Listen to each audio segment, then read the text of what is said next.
J'aimerais vous ramener maintenant à ce que Jean-Pierre a dit au tout début, dans le Jardin d'Éden, au tout début de l'humanité. Alors que Ève a été tentée par le diable lui a dit ceci: « Dieu a-t-il réellement dit? » Alors cette parole, c'est encore une parole que le diable utilise pour chacun d'entre nous parce que la grande question, c'est toujours « Dieu a-t-il réellement dit? » Ce que la Bible dit, est-ce que c'est vraiment la parole de Dieu?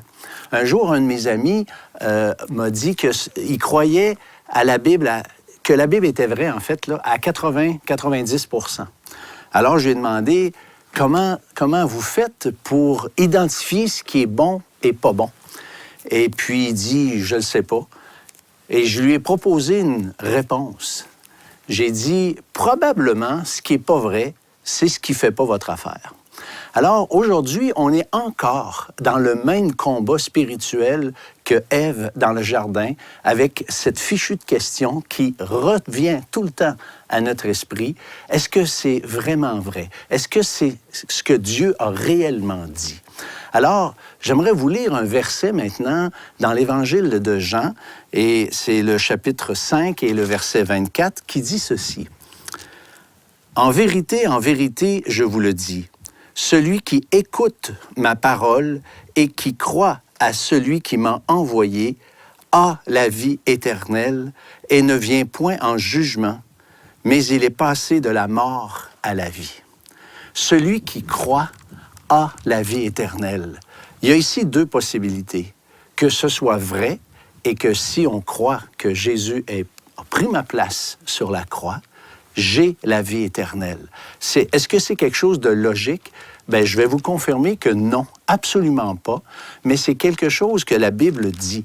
Alors, si c'est vrai, j'ai la vie éternelle si j'ai cru que Jésus est vraiment le Fils de Dieu, si j'ai cru qu'il a pris mes péchés sur la croix, si j'ai cru que son sacrifice a satisfait Dieu et m'ouvre littéralement la porte du ciel, eh bien, j'ai vraiment la vie éternelle.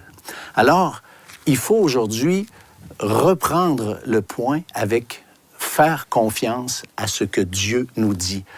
Jésus, on l'a entendu, Jeff nous l'a tellement bien dit, qu'il, lui, dans l'épreuve suprême, au désert, il a écouté la parole de Dieu. Il s'est confié à Dieu et la preuve a été faite que Dieu a pris soin de lui. Dieu s'en est occupé. Eh bien, aujourd'hui, on est invité à faire la même route, mais d'une façon tellement plus simple. On ne vous demande pas, on n'est pas invité à aller dans le désert. On n'est pas invité à subir des épreuves de toutes sortes. On est juste invité à saisir par la foi les promesses que Dieu nous donne. Alors, cette promesse, je la répète, celui qui écoute ma parole et qui croit à celui qui m'a envoyé a la vie éternelle et ne vient pas en jugement, mais il est passé de la mort à la vie.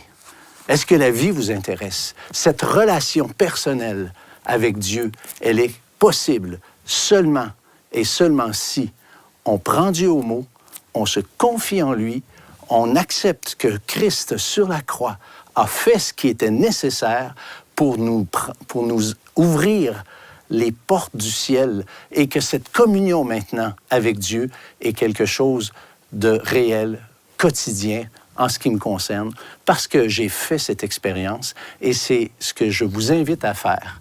Là où vous êtes, arrêtez-vous.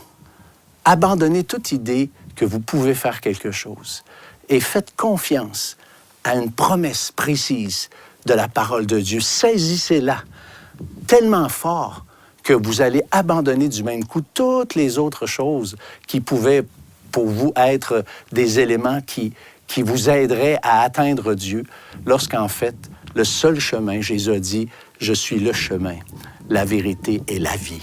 Nul ne vient au Père que par moi, dit-il. » Alors, prenez ce chemin, abandonnez toute autre idée et venez à lui tel que vous êtes. Et vous pouvez le faire maintenant.